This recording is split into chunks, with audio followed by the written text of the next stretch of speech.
When my husband passed, I thought the worst of my sorrow had been swallowed up. Grief became like a shadow I could carry, a muted, quiet pain I could handle on my own. But one night, as the wind stretched thin over the riverbed near my old family home, I began to hear something, faint, yet unsettling. It was a low, fractured cry, a murmur threaded with pain, coming from the direction of the river where I'd once spent endless childhood afternoons. It seemed as though the night itself strained to silence it, but I knew I'd heard it, unmistakably, a woman's voice, aching with loss. I thought it was a figment of my own sadness, some echo from deep inside me, rising up and taking form. But it continued, night after night. There was no comfort in the place I'd always held close to my heart. This old home had been the fortress of my childhood, a place where my mother had told me stories both thrilling and cautionary. As I walked the grounds, I was reminded of a tale she had spun around that river. She'd spoken of La Llorona, a grieving mother who wandered endlessly, looking for what she had lost. It was a story meant to make me and my friends wary of the water's edge, a dark bedtime fable that always ended with the same line, "You don't want to cross her path on a lonely night." But now, as I stood alone, her tale felt unsettlingly close. It was the third night I heard the weeping. The cries grew louder, always around the riverbank, echoing from its depths, filling the air with a raw, painful longing. Each night, they seemed to edge nearer to my home, to my bedroom window, as if pulled by something, or perhaps, by someone. The thought crept into my mind, strange as it was, that La Llorona had crossed some unseen threshold, and the river's edge was no longer the end of her sorrow.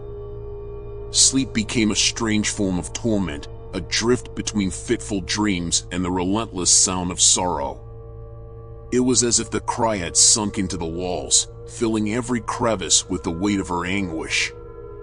In these moments, I felt as though I were part of her lament, a shared suffering, one that reached beyond my grief.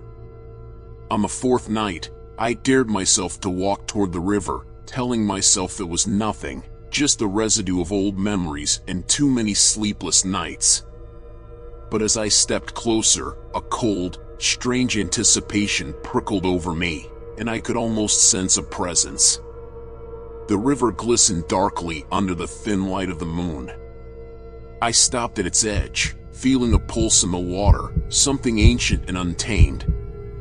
Then, as if from the very heart of the current, her figure took shape, a distant, trembling outline, sorrow radiating from her.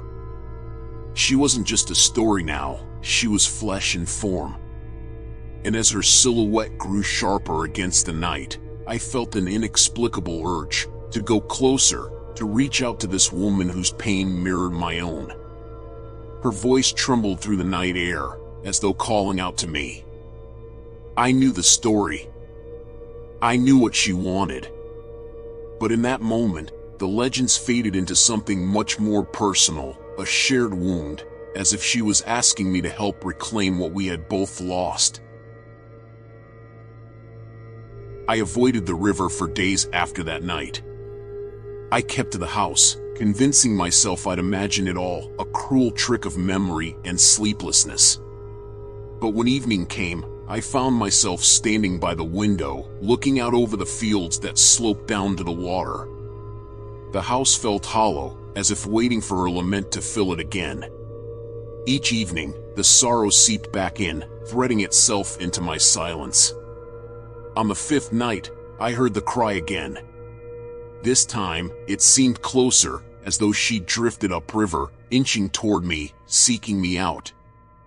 Her voice, thin yet laden with pain, curled up from the dark. It was not a call, it was a plea. And though every part of me ached to stay inside, to hide from her grief, I felt compelled to go back. As I neared the river, her silhouette was there, wavering in the mist, a sliver of moonlight catching her figure. Her head was bowed, her hair draped like a shroud over her face.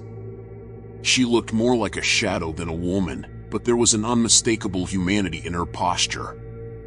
Her sorrow was so vast, so uncontainable, it seemed to spill into the air around her, heavy and inescapable. I felt my breath catch as she lifted her head. Though I could see no eyes, I felt her gaze reach for mine, binding us in a way I couldn't explain. I tried to speak, to ask her why she was here, but my voice faltered. Words felt inadequate in the face of such grief. Her head tilted, just slightly, as if she'd heard the unspoken question.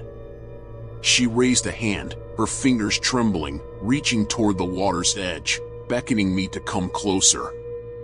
Against all reason, I stepped toward her, feeling an urge as primal as fear itself. Her form flickered like a candle about to be snuffed out, wavering in the moonlight. She seemed to be looking beyond me, perhaps even through me, as though seeing something I couldn't. Then she spoke, her voice fractured and distant, a whisper caught in a gust of wind. "Find what you have lost," she murmured, her words blurring with the sounds of the water. "Or you'll become like me." It was a warning, I realized, a warning laced with sadness and something I couldn't quite name. A chill passed over me, and I felt an inexplicable terror sink into my bones. I knew, somehow, that if I turned back now, if I ignored her, she would be back, relentlessly, unceasingly. She would follow me, a specter bound to my grief, until I heeded her call. But what had I lost? My husband, yes, but something else, something deeper and more profound, loomed at the edges of my understanding. It was as though a veil had lifted, revealing a darkness within myself that I hadn't dared to confront. And this figure, this apparition who wore sorrow like a cloak, was both my guide and my curse. With each passing night, the air around the river seemed to grow thicker, dense with her lament and with the echo of her pain. I found myself drawn to her again and again, despite the fear gnawing at me. I was caught in a spiral, a silent dance of sorrow and need. And as her figure loomed closer each night, I began to understand. She was showing me a truth I had long buried. She wanted me to confront it, to reclaim something I had lost, but I didn't know what that was. Not yet.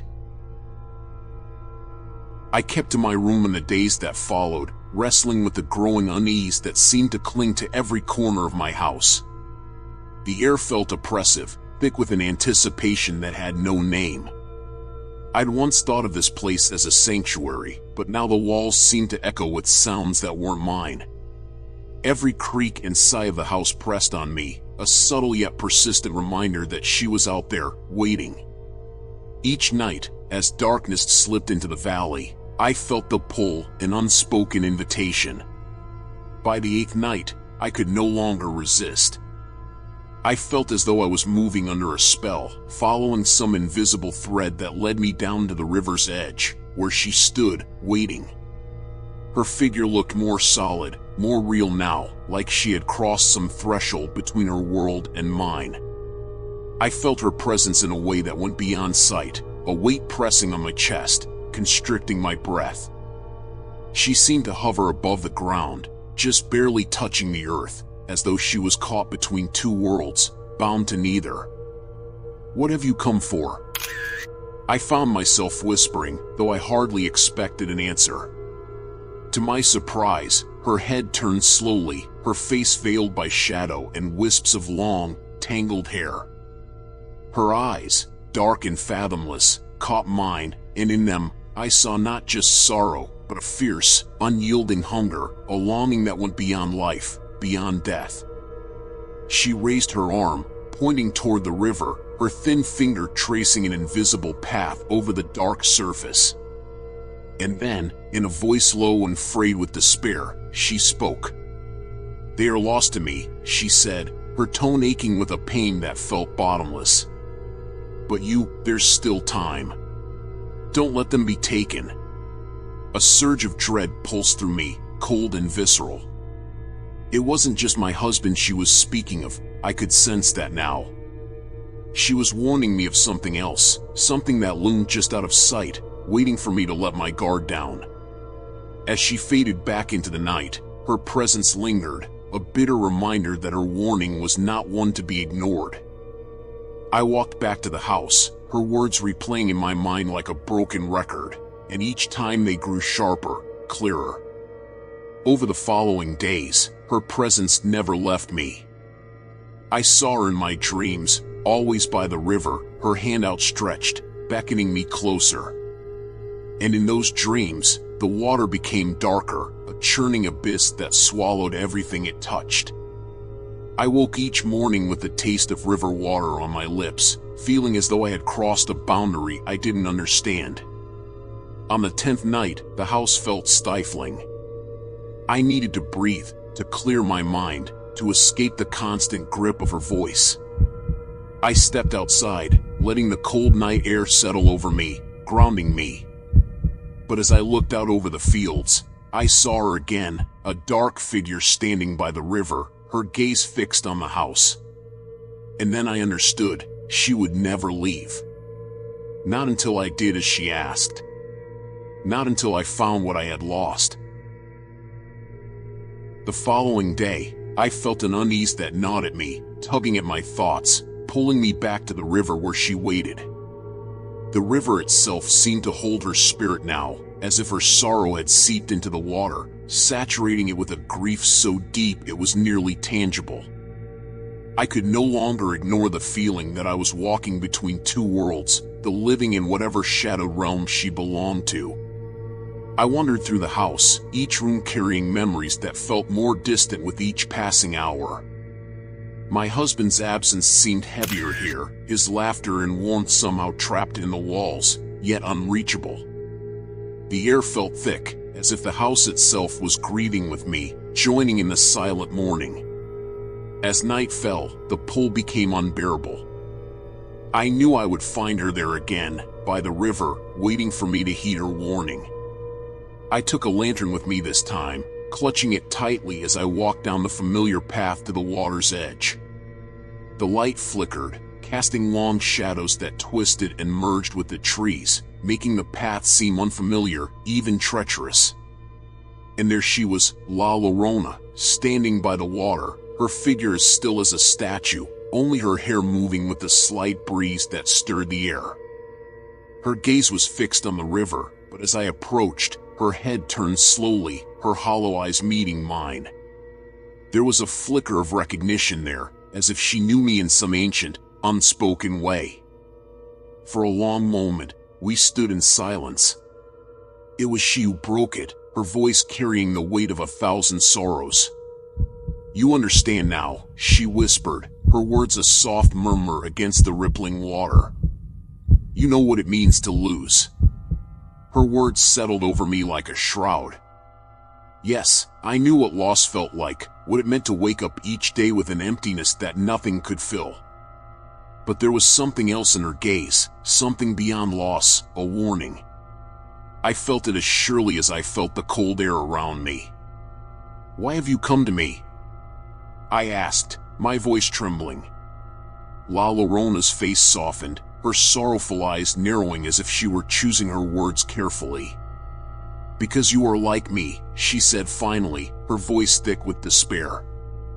"Because you are close to the edge." The edge. The phrase echoed in my mind, stirring something dark and restless within me. I didn't want to believe her, to admit that I was teetering on the brink of something unknown and terrifying. But her gaze was unwavering, her presence a stark reminder that she knew this grief intimately, that she had once stood where I was standing. She gestured to the river, her arms sweeping over the water as if to reveal something hidden beneath its surface. "If you don't find what you have lost," she said, "you will end up like me, a shadow, a memory, bound to sorrow for all eternity."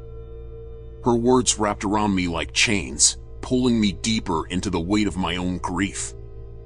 And as I looked out over the river, I thought I saw something, a flicker, a glimpse of movement beneath the surface, as if the water itself was alive, holding secrets I couldn't comprehend. I took a step back, the realization settling over me with a clarity that left me breathless. La Llorona wasn't just warning me about loss, She was warning me about the path I was on, the danger of letting grief consume me, of letting it erode everything I still held dear. "I don't want to end up like you," I whispered, the words barely leaving my lips. She nodded, her expression unreadable, yet I sensed a hint of understanding, perhaps even pity. And then, without another word, she turned and vanished into the mist, her form dissolving into the night as if she had never been there at all. I stood alone by the river, the silence pressing down on me, heavy and suffocating. But her words lingered, a haunting reminder of the choice I now faced. As I made my way back to the house, I knew one thing with certainty: this was far from over. She would return, again and again, until I found what I had lost, until I confronted the grief that threatened to consume me. The next day, I awoke with an overwhelming sense of dread, as though something heavy had settled in my chest, something that grew with each passing moment. I moved through the house in a daze, my thoughts clouded by La Llorona's words, by the weight of her sorrow and the warning she had left behind. Her presence haunted me, not only in the night but in the quiet spaces of my home, in the empty rooms and silent hallways. I tried to busy myself with mundane tasks, hoping to distract myself from the gnawing sense that my life was no longer my own. But everything reminded me of her, the curtains that swayed as if moved by an unseen hand, the faint sound of water dripping somewhere in the walls, even the silence held her ghostly echo. It was as if the house itself had been infected by her despair, a sorrow that seeped into the walls and lingered in every shadowed corner. By evening, I could no longer ignore the pull to the river. As the sun set and shadows deepened, I felt as though I was slipping further into her world, into the place where she dwelled, where sorrow and regret lived on, bound to the earth like a restless spirit. I wrapped myself in a shawl and stepped outside, my feet finding the familiar path that led down to the river. The air was thick with the scent of wet earth and moss, and the only sound was the steady, insistent murmur of the water, a sound that now seemed almost alive, like a whisper that called to me from somewhere deep below the surface. And then, as I neared the riverbank, I saw her once again, a dark silhouette against the silver gleam of the water, standing still as stone, waiting.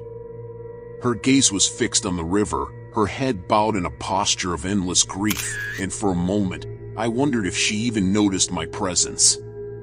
But then her head turned slowly, her eyes finding mine, and I felt the weight of her sorrow settle over me like a veil.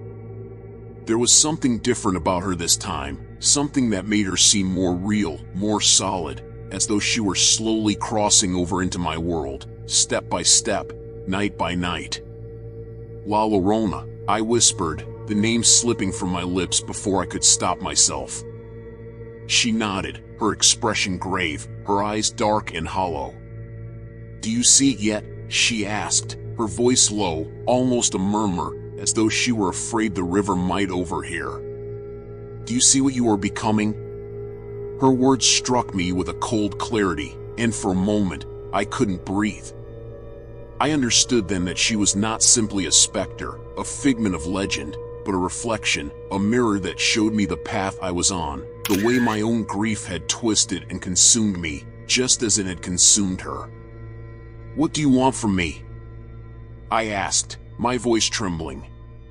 She looked down at the river, her gaze distant, as though seeing something far beyond its surface. "I want what I can never have," she replied, her voice laden with a sorrow so deep it seemed to echo through the night. "I want my children. I want what was taken from me." The words hung in the air, heavy and final, and I felt the full weight of her loss, the terrible emptiness that had hollowed her out, leaving her a shell of the woman she had once been. And then, slowly, her gaze shifted back to me, her eyes dark and unyielding. "You still have time," she said softly, a hint of urgency in her voice. "But you must let go of what you cannot change, or you will lose everything. You will become like me." Her words struck me with a terrifying clarity, a warning that cut through the fog of grief and despair that had clouded my mind for so long. I had clung to my pain, held it close like a relic, as though it were all I had left. But in doing so, I had opened a door to something darker, something that now threatened to consume me. As I looked into her eyes, I saw my own reflection staring back at me, tired, worn, hollow. And in that moment, I understood the choice I now faced. I could either let go, release the grief that had chained me to the past, or I could follow her path, slipping further into the shadows until there was nothing left of me but sorrow and regret. She took a step back, her figure fading into the mist, but her gaze remained fixed on mine, a silent plea, a warning that echoed in the stillness of the night. And then, as the first light of dawn broke over the horizon, she vanished, leaving me alone by the river, her words lingering in the air like a shadow that would never fade. I stood there, the silence pressing down on me, and for the first time, I felt a glimmer of resolve, a faint yet unyielding hope that perhaps, just perhaps, I still had the power to change my fate. The days that followed were an odd blur of half-formed thoughts and lingering shadows. It was as though my life had divided into two halves, one foot rooted in the ordinary world, the other caught somewhere between dreams and memories that didn't belong to me. La Llorona's words stayed with me, echoing as if each thought of hers, each whisper, was slowly threading itself through my own. And then one evening, as I stood at the kitchen window, watching the last light fade over the trees, I felt a chill sweep through the room, sharper, more tangible than before. It was a reminder, a sensation that struck me with the clarity of an old memory. I heard the faintest sound of flowing water, a subtle, constant rhythm, as if the river itself had somehow found a way into my home. Then a shadow moved in the corner of my vision. At first, I thought it was just the reflection of a branch swaying outside, a trick of the waning light. But as I watched, I realized it was not the tree. A faint shape took form, indistinct at first, like a wisp of fog, but with each passing moment, it sharpened until I could see the outline of a figure standing there in the dark. La Llorona, I murmured, feeling her presence long before I saw her face. She stood in the corner, her gaze fixed on me, her figure faintly outlined by the last fading rays of light. I could see the hollow darkness of her eyes, the despair etched into her features, and I realized, with a strange mix of dread and empathy, that she was not here to frighten me. She had come, as before, to offer a warning, a plea wrapped in the sorrow that radiated from her like mist rising from the river. "Sofia," she said, her voice softer now, like the gentle murmur of water against stones. "Do you understand yet?" I swallowed hard, trying to find the words. "I think I do," I whispered. You came to show me what lies ahead, didn't you?" She nodded slowly, her expression unreadable, yet filled with a weight of grief so deep it seemed to resonate in the air between us. "Once," she began, her voice faltering, "I believed my sorrow was my own, a burden I could carry alone. But grief is a thief, Sofia. It grows, consumes, takes everything it touches." Her words settled over me, sharp and clear. I thought of all the times I had let myself fall into that same sorrow, letting it wrap around me like a shroud, believing it was a part of me, something I could never let go. But now, standing there in the presence of La Llorona, I saw it for what it was, a shadow that had slowly stolen away the life I had once known, leaving only emptiness in its wake. "What can I do?"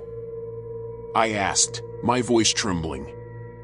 For the first time, her gaze softened, and I thought I saw a flicker of hope in her eyes, a faint glimmer that seemed almost fragile, as though it could vanish at any moment. "You must go to the river," she said quietly, "but not as you have before. This time, you must release what you have held so tightly." I felt a strange calm settle over me, a sense of purpose that I hadn't felt in a long time. It was as though a veil had lifted, revealing a path I hadn't seen before, a path that led down to the water, to the place where La Llorona's sorrow had taken root. And in that moment, I knew that I had to go, that I had to face whatever waited for me there, if I was ever to be free of her shadow. Without another word, she turned, her figure dissolving into the darkness, leaving me alone once more. But this time, the emptiness she left behind was different, less an ache and more a promise, a reminder of the journey I had yet to complete. As I gathered my courage and wrapped a shawl around my shoulders, I felt a strange, steady resolve settle within me. The night was dark, but the way was clear. I would go to the river, not in fear, but in hope, in the faint, fragile hope that perhaps, if I could release the weight of my grief, I might find my way back to the life I had once known. The air grew thicker the closer I got to the river, dense with a sense of something ancient, almost sacred. It was as if I had stepped out of time, leaving behind the everyday world for one where shadows spoke and memories came alive. The river lay ahead, a dark ribbon slicing through the night, glinting faintly under a sliver of moon. It called to me, not with words, but with an undeniable pull, drawing me toward its edge as if it held answers I had long refused to see. I stood there, watching the water as it wound its way along the banks, whispering secrets that felt just beyond my reach. I could feel the weight of La Llorona's sorrow around me, a presence as real as the river itself, as if the night had become a mirror for everything I held within. And yet, as I looked into the depths, I began to sense something else, an invitation, a challenge almost, to confront what I had carried so deeply inside me.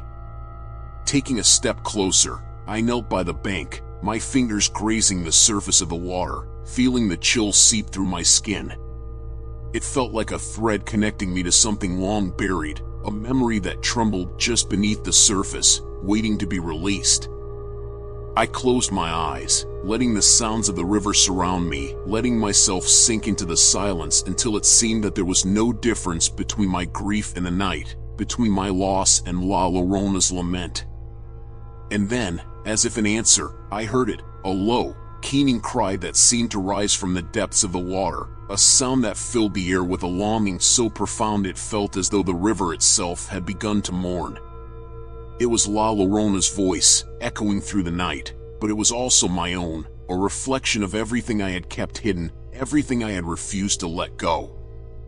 "Sofia," the voice murmured, as soft and relentless as the river's current, "why do you cling to what is no longer yours?"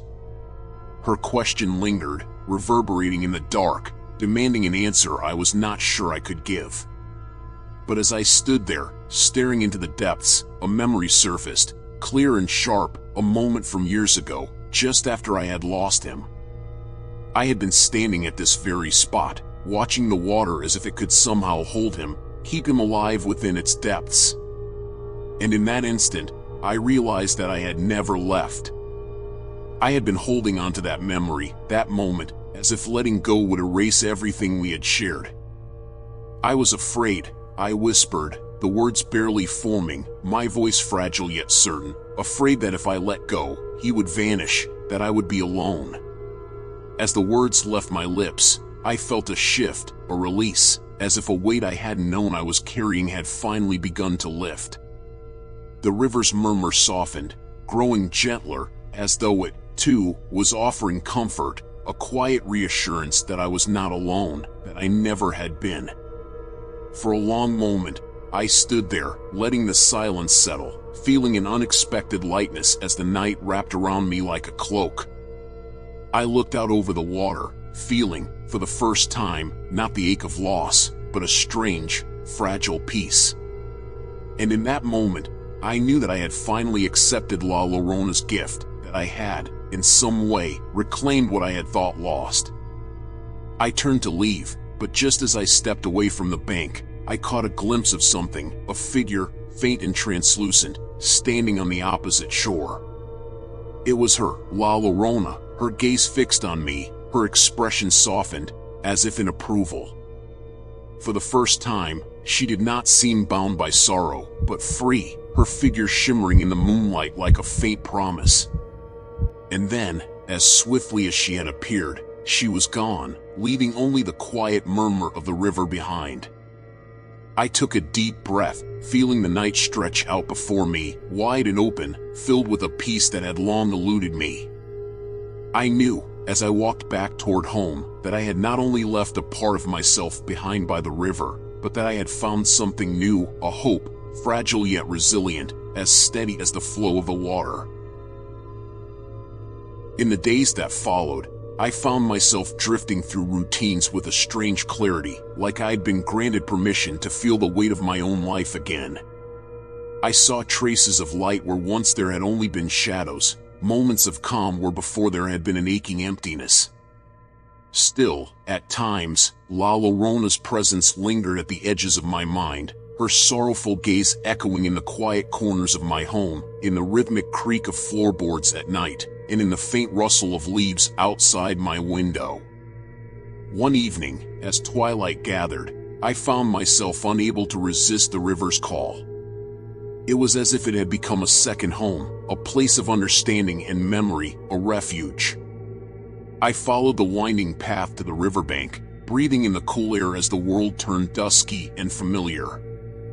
The scene was exactly as it had been, the dark ribbon of water stretching out before me, the hum of insects blending with the murmur of the current, and the faint outline of trees swaying gently in the breeze.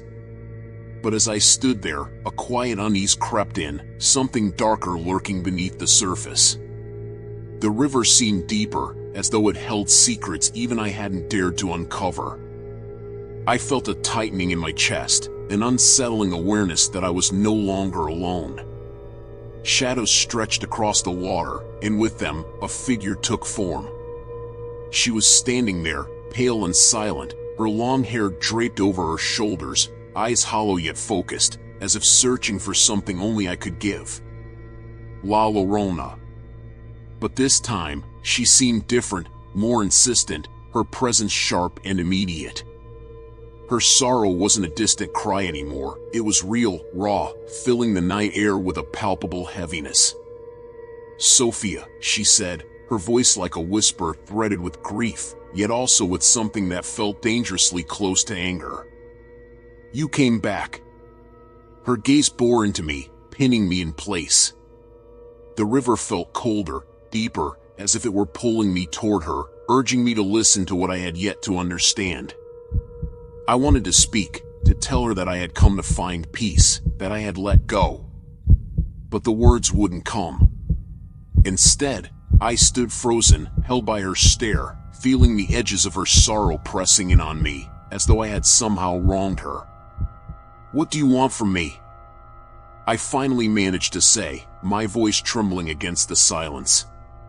She took a step closer, her figure blurring with the shadows, her form barely distinguishable from the darkness that surrounded her.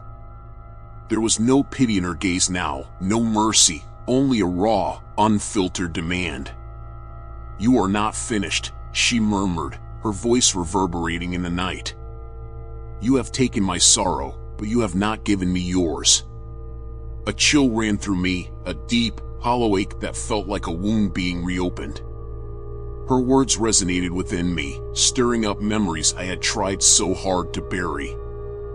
Memories of those empty days, the silence that had filled my home after he had gone, the loneliness that had clung to me like a shadow, and the quiet fear that I would never be whole again. "You wanted to forget," she continued, her voice sharper, almost accusing.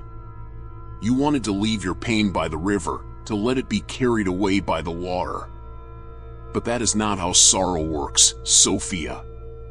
It does not vanish. It waits. It lingers." Her words cut through me, a painful reminder that I had tried to bury my grief without ever truly facing it. I had thought I could leave it behind, that I could start anew by letting it slip away like a stone tossed into the river. But she was right. Sorrow wasn't something that could simply be washed away. It demanded to be acknowledged, to be understood, to be faced. I took a step back, my breath catching as her form seemed to blend with the night, her outline fading and reappearing like a mirage. She extended a hand toward me, her fingers ghostly and pale, as if inviting me to come closer, to take her hand and join her in the depths. "No," I whispered, my voice barely audible. "I don't belong in the water. I don't belong with you."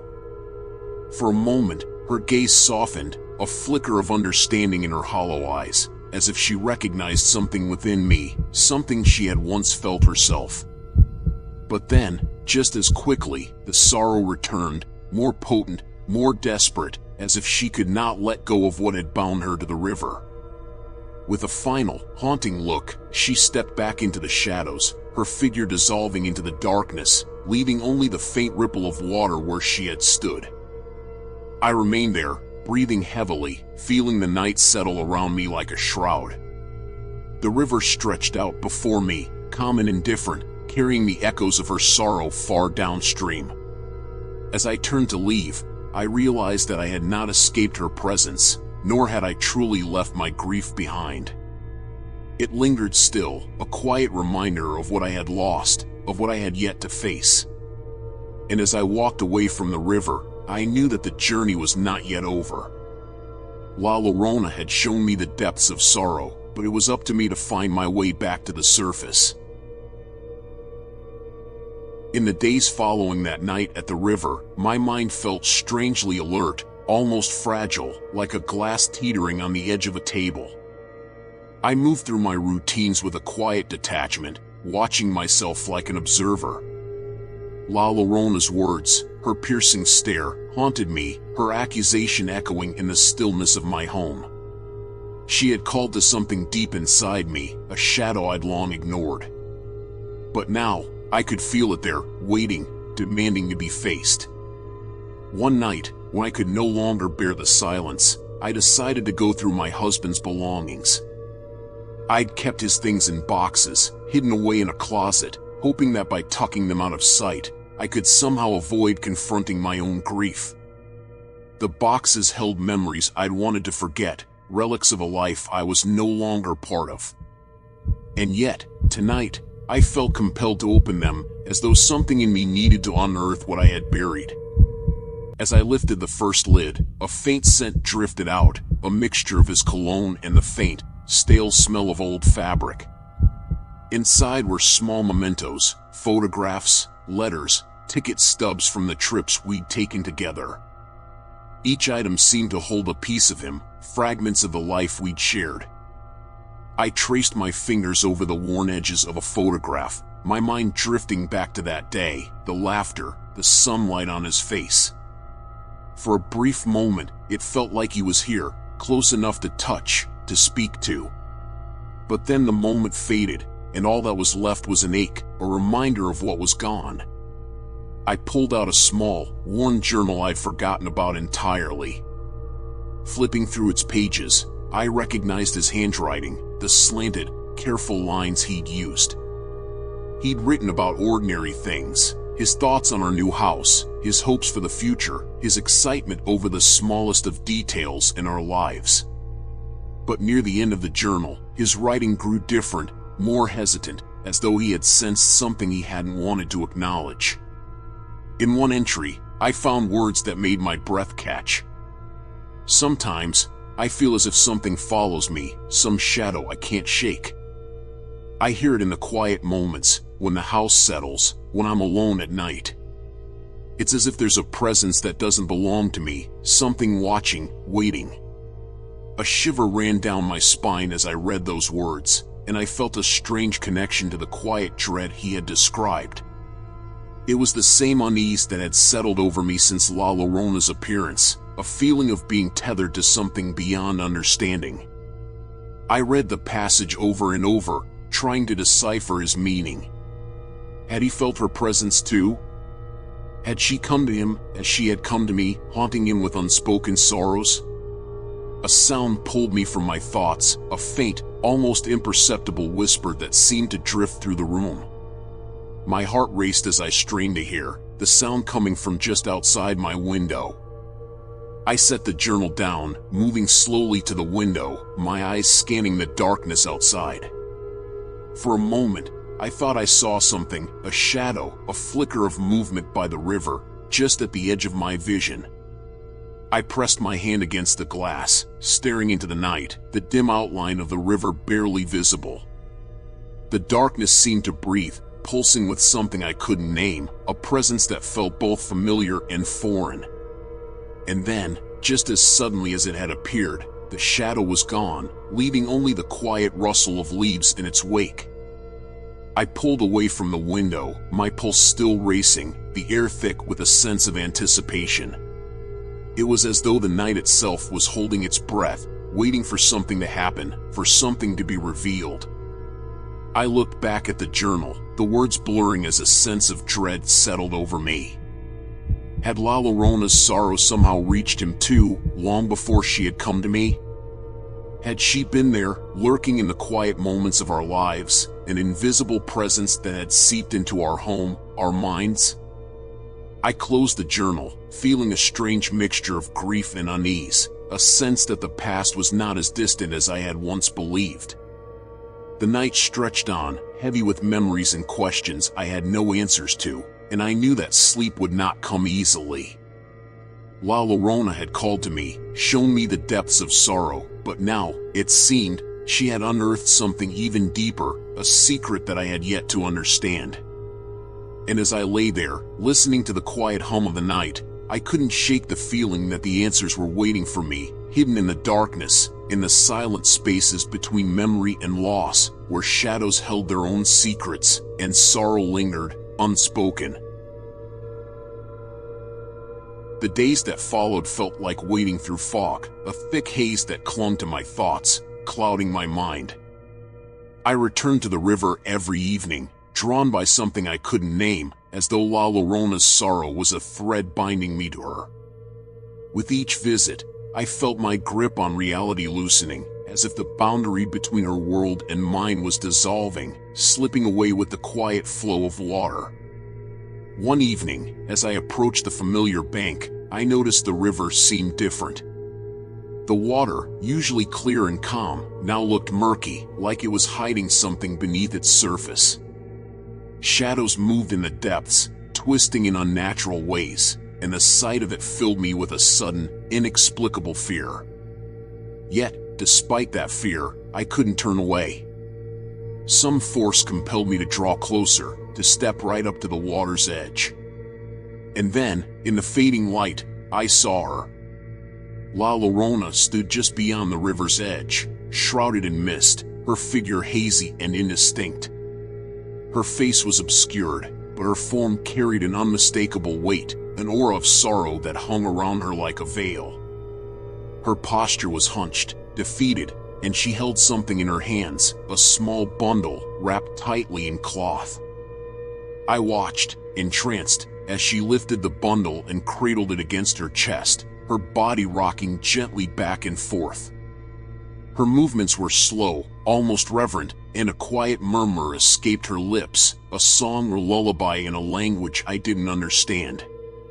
But as she sang, I felt a pang of recognition, a memory stirring at the edges of my mind. Without thinking, I took a step closer, my foot slipping slightly on the muddy ground. She turned her head slowly, as if sensing my presence, and for the first time, I saw her face clearly. Her eyes met mine, dark and endless, filled with a grief so profound it was almost unbearable to witness. Her gaze held mine, searching, pleading, as though she saw something in me that mirrored her own sorrow. In that moment, I felt an overwhelming sense of empathy, an ache that resonated deep within me. Her sorrow was my own, a reflection of all the losses I had buried, the memories I had pushed away. And as I stood there, unable to look away, I understood what she was asking of me. She wanted me to feel what she felt, to carry her grief as she carried mine, to confront the shadows I had tried so hard to ignore. Then, she extended her arms, offering the bundle to me. I hesitated, fear and curiosity warring within me, but something in her eyes urged me forward. With trembling hands, I reached out, fingers brushing the rough fabric. The cloth felt strangely warm, pulsing with an energy I couldn't explain, and as I took it from her, a strange heaviness settled over me, a weight that was both physical and emotional. I cradled the bundle against my chest, feeling its warmth seep into my skin, filling me with a sensation I couldn't quite place. It was as though I held something precious, something fragile, yet vital. And as I looked down, I realized that the bundle was no longer just cloth. It had taken on a form, a small, delicate shape that pulsed with life, with memory. But when I looked back up, La Llorona was gone, her figure dissolving into the mist, leaving me alone with the bundle in my arms. The river was silent, the air still, and an overwhelming sense of isolation washed over me. I was alone, holding a piece of her sorrow, a fragment of her story, and yet, in that solitude, I felt strangely connected, as if her spirit lingered, watching, waiting. I turned away from the river, clutching the bundle tightly, feeling its weight press against me, grounding me. As I walked back through the familiar path, a sense of resolve settled over me, a quiet determination that I hadn't felt before. La Llorona had entrusted me with something, a piece of herself, and I knew that I couldn't simply return to my life as it had been. That night, I placed the bundle by my bedside, a small token of her sorrow, a reminder of all that I had faced. And as I drifted into sleep, I felt a strange sense of peace, as though I had made peace with my own shadows, my own losses. La Llorona had come to me, drawn me into her world, but now, I felt ready to face whatever lay ahead. The days that followed my encounter with La Llorona were tinged with a sense of quiet urgency. I found myself wrapped in the warmth of the bundle, the weight of it reassuring against my heart. Each morning, I would wake to the sight of it resting on my bedside table, a reminder of the grief I had taken upon myself, a fragment of La Llorona's endless lament. It felt like an anchor, tethering me to something profound, yet elusive. The world outside continued its rhythm, children laughed in the distance, neighbors went about their daily routines, but I walked through it all as if encased in glass, watching life unfold around me without truly participating. I felt like a ghost, unseen and unheard, my own voice buried beneath the weight of sorrow. Yet the bundle seemed to whisper to me, urging me to confront the memories I had long pushed aside. One afternoon, as the sun dipped low in the sky, I decided to return to the river, hoping that the water would offer clarity. With the bundle cradled in my arms, I walked along the familiar path, feeling the earth shift beneath my feet. Each step brought me closer to the water's edge, and with it, a flood of emotions threatened to break free. As I reached the riverbank, I paused, taking a moment to breathe in the air around me. It was still, heavy with the scent of damp earth and the distant echoes of laughter from the town. I knelt by the water, the bundle resting beside me, and for the first time, I felt the urge to open it. The cloth had a softness to it, almost like the fabric of my memories, and as I peeled it back, a sensation of vulnerability washed over me. Inside was a small, intricately woven bracelet made of threads that shimmered like the surface of the river at twilight. It pulsed gently in my hands, and I understood then that it was not just an object, it was a part of La Llorona's essence, a token of her sorrow, a tangible representation of the love she had lost. As I slipped it onto my wrist, I felt a rush of warmth, a connection that transcended the boundaries of our worlds. In that moment, I understood the true nature of La Llorona's lament. It was not merely a sorrow of loss, but a profound longing for remembrance, for acknowledgement of the pain that accompanies love. I felt her presence surrounding me, urging me to embrace my own grief, to recognize that my losses were valid, that the memories of my husband, once a source of anguish, could also be a wellspring of strength. With tears in my eyes, I began to speak aloud, sharing the memories I had locked away, the laughter, the moments of joy, the dreams we had woven together.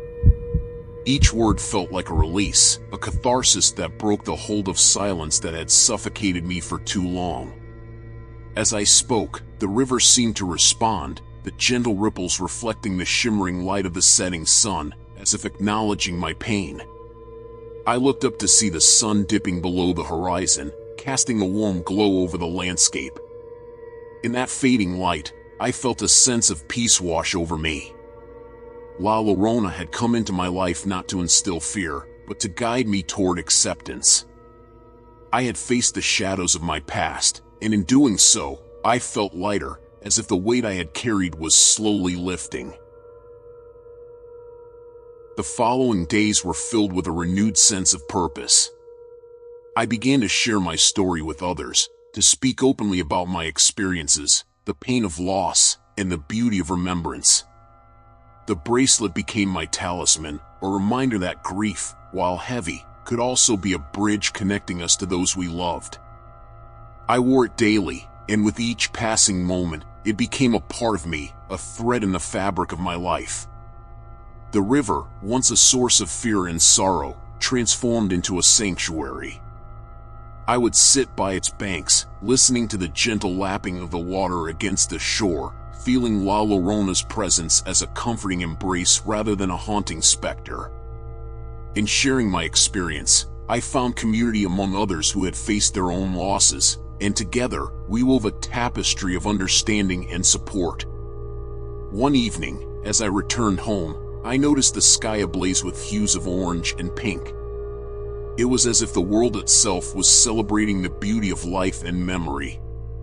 In that moment, I understood that La Llorona was not merely a figure of despair, but a reminder of the love that transcends even the darkest of sorrows. As I stood there, watching the sun dip below the horizon, I whispered a silent thank you to the woman who had shown me the depths of my own heart. La Llorona had become a part of my story, a figure of connection rather than fear. I would carry her lament with me, not as a burden, but as a testament to the enduring power of love, a love that remains even in loss. And as the stars began to twinkle above, I smiled, feeling a sense of closure and hope. I had faced my fears and emerged not unscathed, but transformed, forever connected to the echo of a mother's grief and the strength it takes to remember. In that shared silence between the living and the lost, I found my voice, a melody woven into the fabric of life itself.